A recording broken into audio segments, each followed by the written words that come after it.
प्रश्न संख्या 16 है, किसी समबाहु त्रिभुज में सिद्ध कीजिए कि एक भुजा के वर्ग का तिगुना उसके शीर्ष लंब के वर्ग के 4 गुने के बराबर होता है।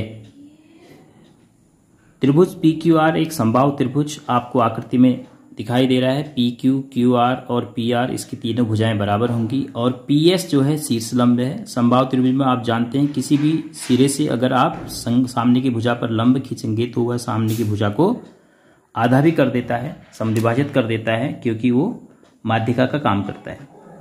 तो अब हमें यहाँ पर सिद्ध करना है कि किसी भी भुजा के वर्ग का 3 गुना। तो त्रिभुज ए पी क्यू और एस, अगर पी क्यू एस की हम बात करें, ये एक समकोण त्रिभुज है, तो इसमें हम या इसमें बौधाइन पाइथागोरस का प्रयोग करके पी क्यू और पी एस के बीच में रिश्ता ढूंढ सकते हैं। तो समकोण त्रिभुज पी क्यू एस में बौधाइन पाइथागोरस प्रमेय, इसमें हम केवल उत्पत्ति वाला भाग नोट कर रहे हैं, से समकोण के सामने की भुजा, बार बार लिखा जा रहा है सॉरी, पी क्यू का वर्ग बराबर पी एस का वर्ग धन क्यू एस का वर्ग। पी क्यू का वर्ग और पी एस के वर्ग के बीच में आपको रिलेशन ढूंढना है। तो क्यू एस की जगह हम क्या लिख सकते हैं, क्यू एस जो है क्यू आर का आधा है, तो क्यू एस की जगह क्यू आर का आधा लिख दिया बट्टे 2 का वर्ग। पी क्यू का वर्ग बराबर पी एस का वर्ग धन क्यू आर का वर्ग अंश का वर्ग बट्टे हर में 2 है, 2 का वर्ग 4।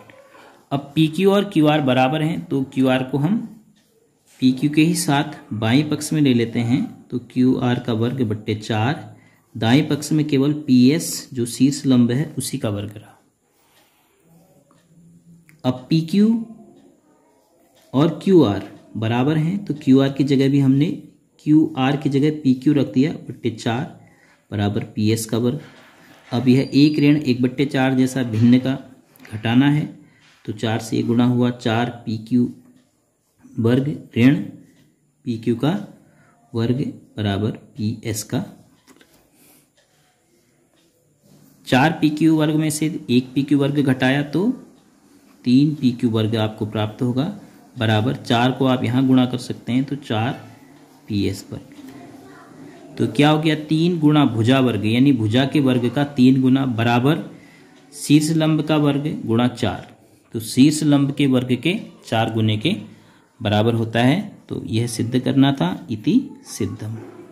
अब यह प्रश्न अगर पेपर में किसी प्रमेय के साथ पूछा जाता है तो यह प्रश्न केवल 2 अंक के रूप में पूछा जाता है, और अगर आप 2 अंक में दिया है, सिद्ध करना है, रचना, ये सब लिखेंगे तो आपका कोई न कोई और प्रश्न छूटेगा। इसलिए ध्यान भी रखना है कि प्रश्न कितने नंबर में पूछा गया है, उसी हिसाब से उसमें आपने लिखना है। अगर 6 नंबर में ही यह प्रश्न पूछ दिया जाए तो फिर आपको दिया है, सिद्ध करना है, रचना, अच्छी तरह इस प्रश्न को करना चाहिए।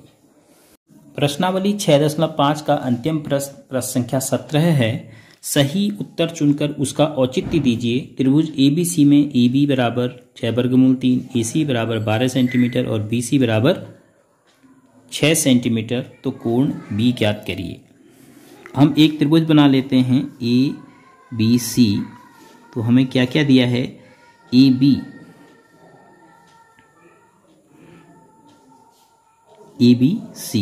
हमें दिया है 6 वर्गमूल 3, BC हमें दिया है 6 और AC दिया है 12। तो हमें पूछा गया है कि कोण B कितने अंश का होगा। अब कोण B 90 अंश का होगा यदि 12 का वर्ग इन दोनों वर्गों के योग के बराबर होगा। तो पाइथागोरस प्रमेय का विलोम ही हमारे पास यहाँ पर एक ऑप्शन है कि जिसकी हम जांच करें कि पाइथागोरस प्रमेय का विलोम इन तीनों भुजाओं के लिए लागू हो पा रहा है कि नहीं। तो सबसे पहले हम 12, सबसे बड़ी भुजा 12 का वर्ग निकाल लेते हैं। तो 12 का वर्ग हो गया 144, तो 12 है। AC का वर्ग बराबर 12 का वर्ग। फिर उसके बाद बाकी 2 भुजाएं AB का वर्ग और BC का वर्ग देखो इन तीनों में आपकी सबसे बड़ी भुजा 12 सेंटीमीटर है, इसलिए बड़ी भुजा का वर्ग अलग निकालेंगे, बाकी दो भुजाओं का वर्गों का योग निकाल लेंगे। तो ए बी है 6 वर्गमूल 3, इसका वर्ग धन 6 का वर्ग। अब 6 वर्गमूल 3, 6 छक 36, 36 गुणा 3 हो गया, ये 6 छक 36 गुणा 3 धन 6 का वर्ग हो गया 36। तो इसका मतलब 3 36 ये हैं, 1 36 ये है, कुल मिलाकर 4 36 हो गए। अगर आप कैलकुलेशन जल्दी करना चाहें, अगर आप इन जनरल जैसे करते हैं परंपरागत रूप से, तो गुणा करेंगे फिर इसको जोड़ेंगे, तो इन दोनों को जोड़ के आपको 144 ही प्राप्त हो रहा है। अब चूंकि बड़ी भुजा का वर्ग बराबर ए बी का वर्ग धन बी सी का वर्ग है, तो इसीलिए EC के सामने का कोण, EC के सामने का कोण B बराबर कितना होगा, 90 अंश होगा। और औचित्य भी देना है, तो बौधाइन पाइथागोरस प्रमेय का विलोम है कि यदि किसी त्रिभुज में एक भुजा का वर्ग अन्य दो भुजाओं के वर्गों के योग के बराबर होगा, तो पहली भुजा के सामने का कोण जिसका वर्ग हम कह रहे हैं दो भुजाओं के वर्गों के योग के बराबर होगा, तो इस भुजा के सामने का कोण कितना होगा, 90 अंश होगा। तो कौन सा ऑप्शन सही है इसमें, सी ऑप्शन।